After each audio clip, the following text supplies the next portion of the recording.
Our 2026 budget proposal builds on the outcomes of the previous year, addressing the significant budget reduction we faced while envisioning a path forward through fiscal discipline and strategic partnerships. I will now proceed to discuss the highlights of the 2026 proposed budget of the Office of the Vice President.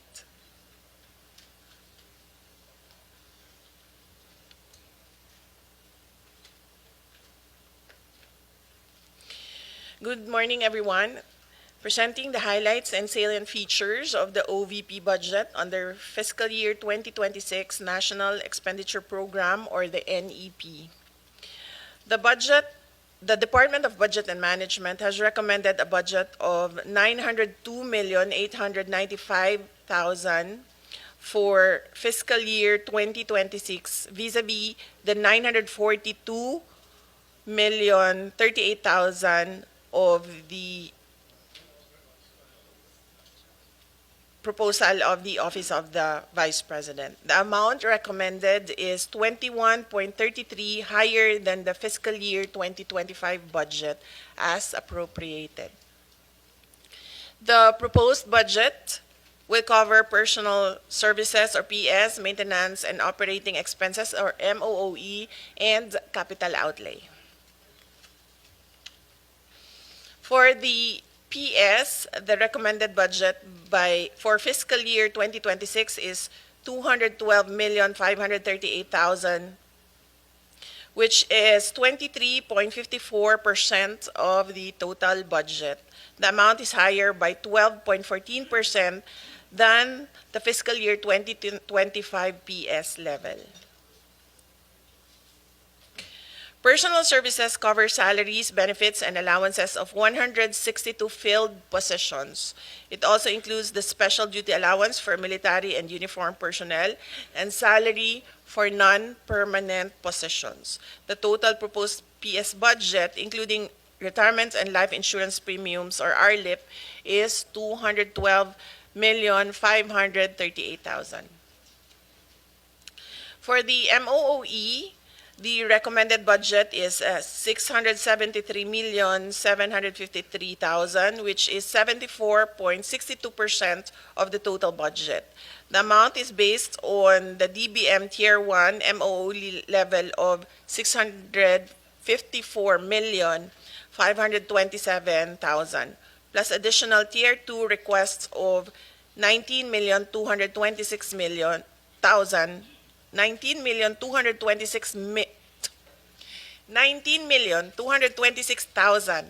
for the information and communication technology or ICT related expenses in line with the DICT endorsed Information Systems Strategic Plan, or ISSP.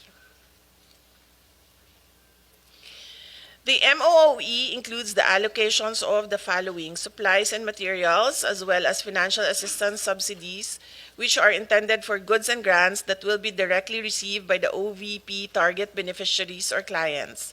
Travel and representation expenses to support the operational needs of the OVP in implementing its programs and projects, including its ceremonial and executive functions. And for the provisions of professional services and rent lease expenses to cover the service fees of contract of service personnel, IT-related consultancy services as per the ISSP, and the operational needs of OVP central and satellite offices. As for the capital outlay, the total budget is 1.84% of the total recommended budget, or equivalent to 16.6 million.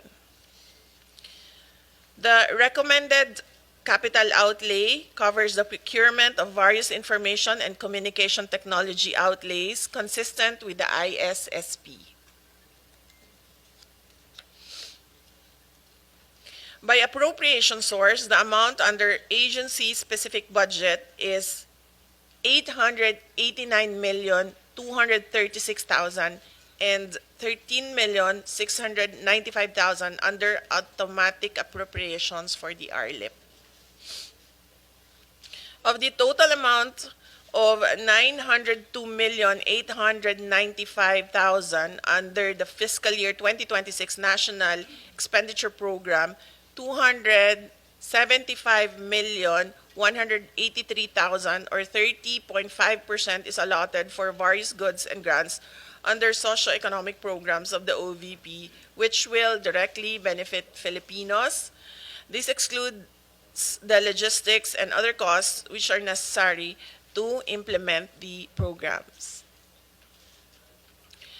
This is presenting the comparative budget of the OVP from 2020 to 2025 under the GAA and 2026 under the NEP. So in 2020, the budget was 708,019,000. In 2021, the budget was 908,790,000. In 2022, the budget was 713,408,000. In 2023, the budget was 2,356,614,000. And in 2024, the budget was 1,885,462,000. In 2025, the budget was 744,146,000. And currently, for 2026, under the NEP, it's 902,895,000.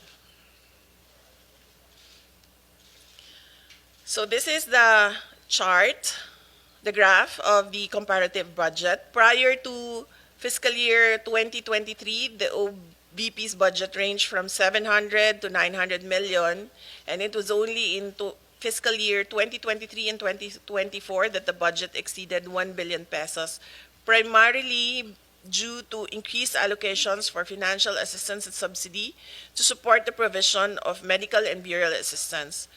For fiscal year 2025, the OVP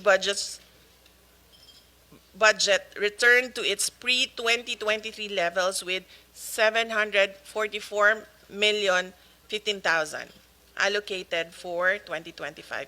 The same budget level is maintained under the proposed 2026 budget with adjustments for inflation, including the mandated salary increases. Since 2020, and even with higher budgets in 2023 and 2024, the OVP was able to maintain a high full-year budget utilization or obligation rate of at least 85.55% at end year.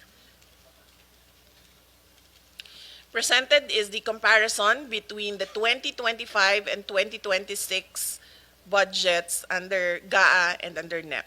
The net increase of 158,749,000 is attributable to the following: personal services increase of 21,313,000 due to increase in number of field positions from 149 to 162, and the corresponding standard salary increases across all items.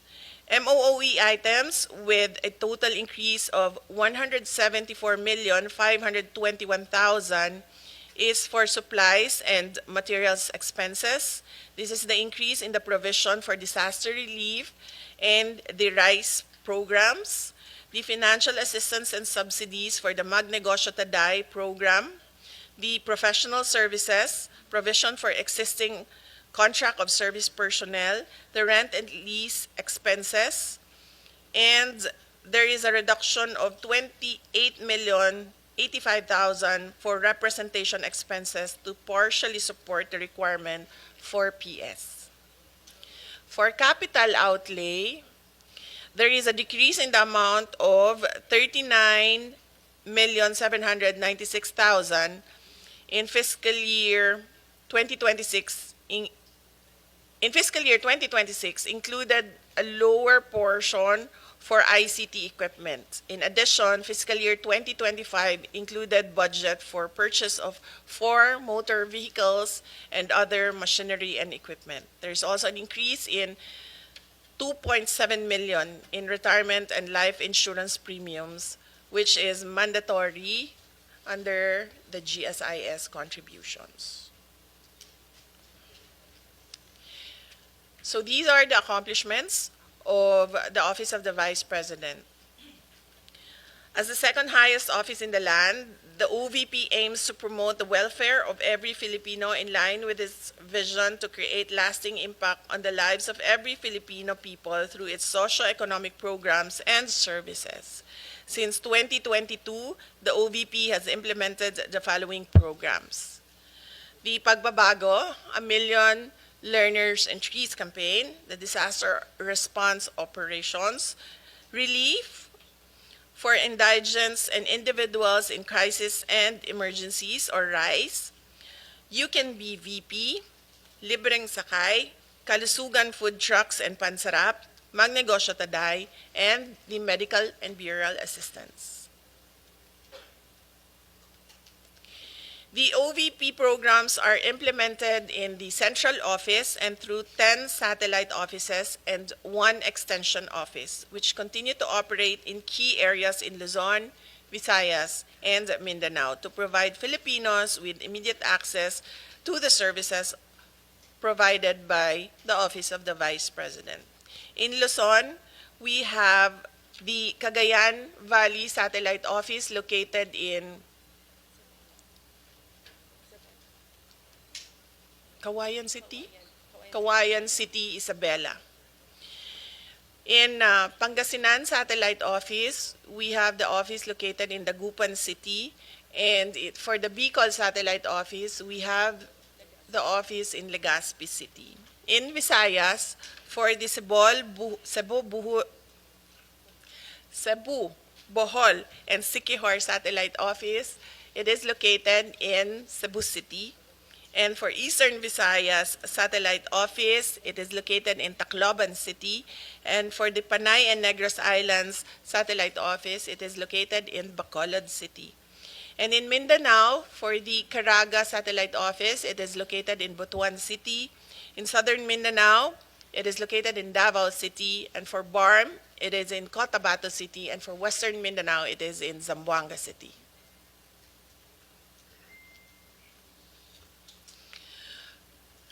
For fiscal year 2024, the OVP had a target of 1,013,620 beneficiaries for all the programs, and a total of 1,780,079 individuals and groups were served. The high performance was achieved with the help of 470 strategic partnerships that were established with government agencies, civil society organizations, medical institutions, and other external stakeholders. Likewise, the OVP successfully implemented 99% of all planned projects and achieved a high average satisfaction rating of 98% for its services, including the requests acted upon within the standard processing time. Finally, the office completed a total of 490 engagements with partners and stakeholders.